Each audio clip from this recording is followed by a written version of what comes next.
Bonjour et bienvenue sur Argentique 2.0. Aujourd'hui, dans ce nouvel épisode, je vais vous montrer comment je scanne les négatifs couleurs. On voit ça de suite après le petit générique.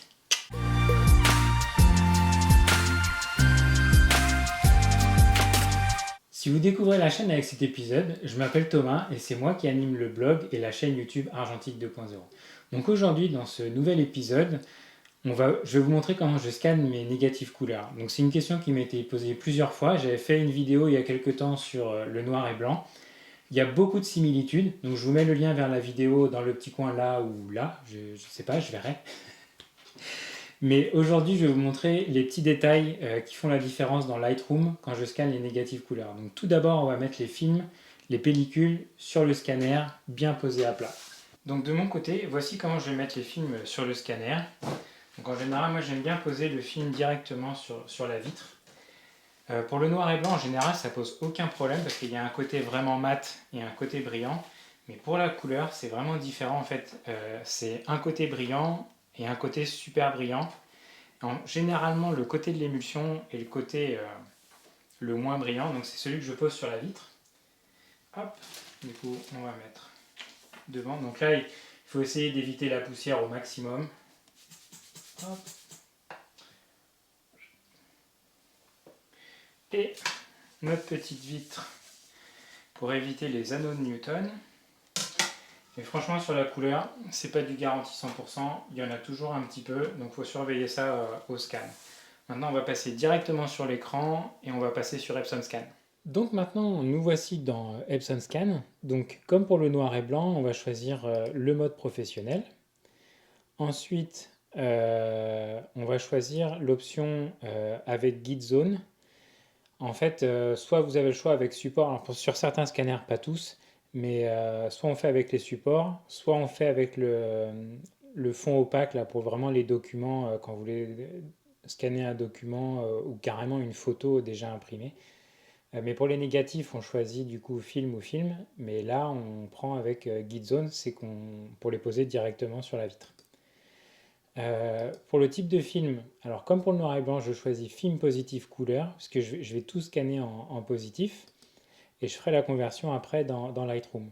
Donc là, comme on est en film, je vais faire des négatifs couleurs, donc je vais scanner en 48 bits couleur.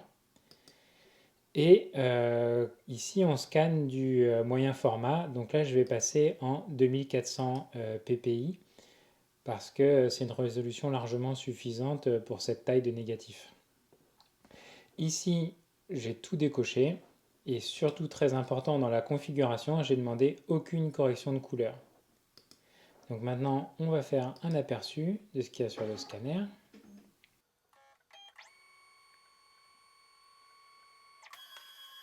Une fois qu'on a notre aperçu, on va choisir les zones que l'on veut scanner, donc les photos. Donc là, je prends des zones un petit peu plus larges, bien sûr, pour avoir les bordures et pour vraiment avoir après de la marge dans Lightroom quand je vais refaire mon recadrage.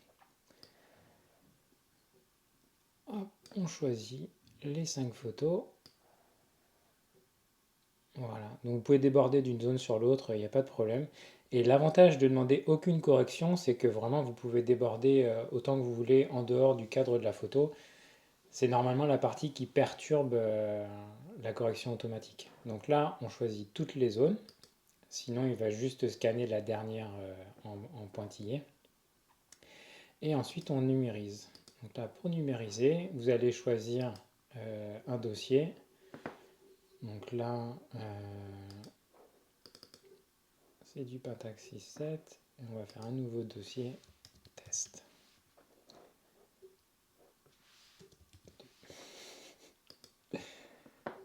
Sélectionner.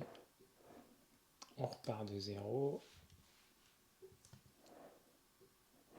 Pour le format de l'image, je choisis toujours TIFF. Donc là, il n'y a pas de souci. C'est vraiment le seul format sans perte d'information. Et c'est parti. Donc ensuite, on se retrouve dans Lightroom pour faire un import de ces scans et pour les traiter dans Lightroom. Donc maintenant, nous voici dans Lightroom. Alors tout d'abord, on va commencer par importer les scans qu'on vient de créer. Donc là, je vais les chercher là où je les ai placés. Allez, ici. Donc là, c'est parti, importer. Donc là, maintenant, on a toutes nos photos. Et comme vous pouvez voir, on en a une qui n'est pas un des scans qu'on a fait. J'ai intentionnellement rajouté celle-ci pour vous montrer quelque chose avant de développer un peu sur la couleur. C'est que pour développer la couleur, il faut un peu entraîner son œil. Et vous allez voir que parfois, on peut avoir quelques problèmes. Donc si je commence avec cette photo-là, je ne sais pas si vous l'avez déjà vu, mais en fait, il y a eu un gros débat à savoir de quelle couleur est cette chaussure. Est-ce qu'elle est rose et blanche ou est-ce qu'elle est grise et verte? Si vous la voyez rose et blanche, j'ai une bonne nouvelle, vous avez raison. Et j'ai une mauvaise nouvelle, la vie va être compliquée pour vous pour la retouche de couleur. C'est que votre œil, votre cerveau, fait la balance des blancs pour vous. Donc là, on va faire la balance des blancs et hop, effectivement, on voit qu'elle est bien rose et blanche et votre cerveau faisait la balance des blancs pour vous. Et malheureusement, pour retoucher la couleur, c'est pas toujours facile d'avoir ce cerveau-là. Je suis dans la catégorie où je voyais cette basket rose et blanche, donc voilà. Mais vous inquiétez pas, avec un petit peu d'entraînement, vous pouvez parfaitement y arriver, mais c'est vraiment de l'entraînement, c'est comme du sport. La couleur, c'est du sport. Donc maintenant, on va passer sur nos photos. Donc on va prendre la première. Alors tout d'abord, bah, je vais l'inverser, je vais la mettre en miroir. Donc une inversion horizontale, comme ça elle est bien dans le sens où je l'ai prise. C'est parce qu'en fait en les scannant face vers le haut, elles sont inversées. Donc je vais d'abord la recadrer. Hop.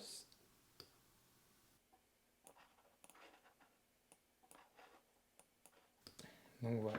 Donc là elle est recadrée. La première chose que je vais faire sur cette photo, c'est justement la balance des blancs sur le cadre pour retirer la teinte orange qui est vraiment la couleur du négatif.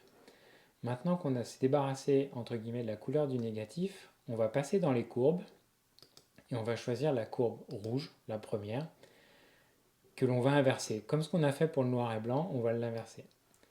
Donc là, on se met à l'inverse de chaque côté et on va aller chercher, on va créer un point au milieu qu'on va mettre approximativement entre le point du haut et le point du bas. Donc le point du bas que j'ai commencé là où il y avait commencé à y avoir une courbe et le point du haut que j'ai aussi commencé là où il commençait à y avoir une courbe. Là je mets à peu près au milieu. Je vais faire la même chose sur le vert.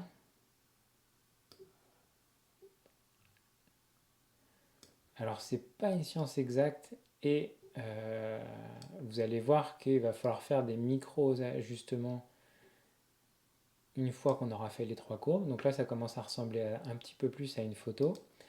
Maintenant sur le bleu,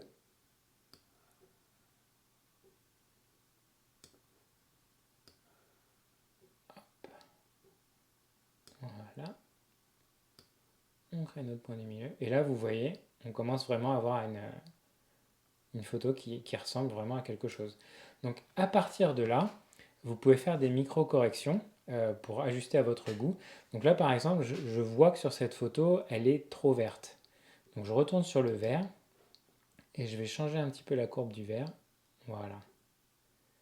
Là, ça me paraît un petit peu plus naturel. Mais maintenant, il y a un petit peu trop de rouge. Donc je retourne sur le rouge. Voilà.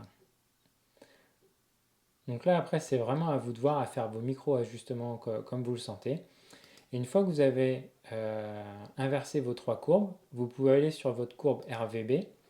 Et là, vous pouvez vraiment ajuster la luminosité comme vous voulez, un petit peu plus, un petit peu moins. Et créer vraiment un profil adapté à cette photo. C'était beaucoup de travail sur la première photo. Mais par contre, quand vous allez passer à la deuxième, comme pour le noir et blanc, vous pouvez juste faire précédent et vous avez exactement la même retouche couleur. Donc là, on va la mettre aussi en miroir parce qu'elle n'a pas été prise dans ce sens-là. Et voilà, du coup, on peut retoucher aussi un petit peu le cadre pour le mettre correctement. Voilà. Et du coup, voilà, vous pouvez procéder ainsi pour toutes votre photo précédente. Et elles vont toutes avoir le même traitement de couleur. Ouais, c'est vraiment la seule méthode qui me donne vraiment une homogénéité de couleur d'une photo à l'autre. Et, et donc voilà, pour moi, ça m'a vraiment simplifié la vie pour scanner de la couleur. Et j'espère que ça pourra aussi vous aider. Donc voilà, maintenant vous savez comment je scanne mes négatifs couleurs. J'espère que ça vous aura donné envie d'essayer. J'espère que ça a pu un petit peu vous inspirer, surtout que ça a pu vous aider. Franchement, moi, pour l'instant, j'ai vraiment essayé plusieurs méthodologies et c'est vraiment celle qui me donne la meilleure homogénéité dans une série de photos. Donc c'est pour ça que je continue à scanner avec cette méthode. Si au départ vous avez des problèmes avec les couleurs, donc vraiment pour voir ce qu'il faut changer, ce qu'il faut rajouter, ce qu'il faut retirer, vous inquiétez pas, tout le monde a commencé de la même façon, c'était un problème pour tout le monde. Mais vraiment au fur et à mesure, avec l'entraînement, vous verrez que ça deviendra de plus en plus facile. Vous verrez, ah ouais, là il y a trop de rouge, il y a trop de vert. Ça devient beaucoup plus facile. Et si comme moi, vous avez le cerveau qui voit les baskets roses et blanches, n'hésitez pas à faire une petite pause, à regarder autre chose, mettre vos yeux loin de l'écran et revenir sur la photo et vous verrez que de suite, ce sera plus facile à trouver la couleur dominante et pour l'éliminer. Voilà, c'est tout pour aujourd'hui. Je vais tout mettre, c'est déjà dans un article sur le blog, donc je vais vous mettre le lien de l'article sur le blog, comme ça vous pourrez vraiment retrouver la méthodologie à l'écrit. Et je vous retrouve bientôt pour une autre vidéo. Cliquez sur le petit pouce pour dire que c'était sympa. Abonnez-vous à la chaîne pour voir les vidéos suivantes parce que c'est sûrement pas la dernière. Et je vous dis à très bientôt. Ciao!